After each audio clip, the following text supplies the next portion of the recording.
मजबूर इश्क। दोस्तों, यह बहुत ही हार्ट टचिंग लव स्टोरी है जिसका कि पार्ट 1 आप सबके सामने पेश है। रात के 12 बजे शमशान घाट से आवाज आती है, आज तुमने आने में बहुत देर कर दी। इतनी देर से कहाँ थी? पता है मैं तुम्हें जब तक जी भर के देख नहीं लेता तब तक मुझे सुकून ही नहीं मिलता। तुम एक पल भी अगर मेरी नजरों से दूर चली जाती हो तो मैं घबरा जाता हूँ। अच्छा, तो ये बात है, लेकिन इतनी बेकरारियां भी अच्छी नहीं होती जनाब। पता है आप इतनी छोटी छोटी सी बातों पर घबरा जाते हैं, पर शायद आप नहीं जानते कि अपने आप को छोड़कर कहीं जा ही नहीं सकते हो। सदियों से तो मैं आपके साथ यही हूँ और यही रहूंगी, फिर इतनी बेचैनियाँ क्यों? मेरी बेचैनियों को तुम नहीं समझ सकती। आखिर सदियों तक लंबे इंतजार के बाद मैंने तुम्हारा ये साथ पाया है। मैं जब भी बीते हुए उन लम्हों को याद करता हूँ तो मेरी रूह कांप जाती है और इसी बात से मैं डरता हूँ तुम फिर मुझसे कहीं दूर न हो जाओ। यही वजह है कि मैं तुम्हें अपनी नजरों से एक पल भी दूर होने नहीं देना चाहता, क्योंकि मुझे डर है कि अगर तुम इस बार मुझसे दूर चली गई तो फिर हम हमेशा हमेशा के लिए एक दूसरे से अलग हो जाएंगे और शायद इस बार तो हम अगले जन्म में भी नहीं मिल पाएंगे। हमारी प्रेम कहानी अधूरी रह जाएगी हमेशा के लिए। हाँ, यह तो है, लेकिन एक बात यह भी है कि अब हमारी प्रेम कहानी अधूरी नहीं रहेगी। अब हमारा इश्क मजबूर नहीं, क्योंकि कुछ प्रेम कहानियां मरने के बाद खत्म हो जाती है तो कुछ प्रेम कहानियों की शुरुआत ही मरने के बाद होती है। ऐसी ही कहानी हमारी भी है। लोगों को तो लगता है कि हम दोनों मर के अलग हो गए, लेकिन उन्हें कौन बताए कि हम तो मरने के बाद ही एक हुए। जो जीते जी नहीं हो पाया वो मरने के बाद हुआ। और हमारी मौत कैसे हुई यह तो हमेशा हमेशा के लिए लोगों के लिए एक रहस्य बनकर रह गई थी ना।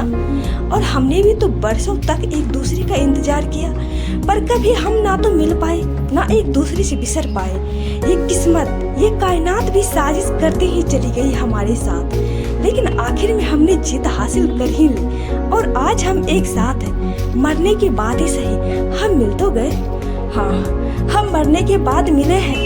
मरने के बाद ही हमारी अधूरी प्रेम कहानी पूरी हुई है। हमारा इश्क जीते जी मजबूर था, पर अब नहीं। लेकिन लोगों को तो यही लगता है कि हम अलग हो गए, मरकर बिछड़ गए, पर असल में क्या हुआ था यह तो सिर्फ हम जानते हैं। अच्छा, तो आप सब जानते हैं सारी बातें, लेकिन मैं तो बहुत कुछ भूल चुकी हूँ और आखिर भूलूंगी क्यों ना। सदियों जो बीत गए इन बातों को, लेकिन हम कैसे मिले थे, कैसे बिछड़े थे? अपने प्रेम की अनोखी दास्तान आप मुझे सुनाइए ना एक बार फिर से। अरे, तुम भूल कैसे सकती हो हमारी प्रेम कहानी? तुम भूल गई? तुम्हें तो वैसे सारी बातें याद रहती है। फिर तुम, खैर, तुम भूल गई तो क्या हुआ, मुझे तो याद है ना। और मुझे पता है कि जब मैं तुम्हें थोड़ी कहानी सुनाऊंगा तो फिर तुम्हें अपने आप ही सब कुछ याद आ जाएगा। वैसे भी हमें करना क्या है, यही अब सदियों तक रहना है। तो क्यों ना हम आज से अपनी प्रेम कहानी का एक नया अध्याय शुरू करें। मैं तुम्हें वो सारी कहानी सुनाऊंगा, मैं तुझे वो सारी बातें बताऊंगा जिसे हमने कभी जिया है, अपनी आंखों से देखा है, उस पल को महसूस किया है। और इसी बहाने में एक बार फिर से उस पल को जीना चाहता हूँ, इसलिए मैं तुम्हें ये कहानी जरूर सुनाऊंगा। लेकिन जानती हो, सबसे पहले हमारी कहानी का पहला अध्याय कहाँ से शुरू हुआ था? मुझे तो पता भी नहीं था कि वक्त इस तरह से हमारे साथ खेल खेलेगा, लेकिन जो भी हुआ अच्छा हुआ था, तो कुछ बुरा भी, शायद ज्यादा बुरा ही हुआ था। लेकिन जानते हो अच्छा क्या होता था?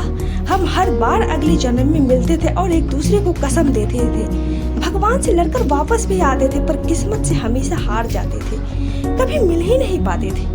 बेपनाह मोहब्बत करने के बाद भी जीते जी हमारी प्रेम कहानी पूरी नहीं हो पाई।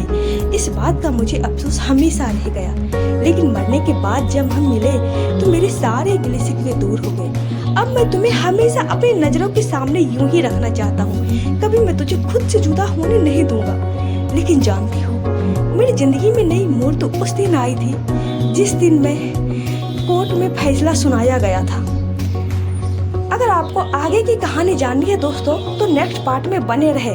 और ये कहानी कैसी लगी हमें कमेंट्स में जरूर बताएं, ताकि इसका नेक्स्ट पार्ट हम जल्द ही ला सके। थैंक्स।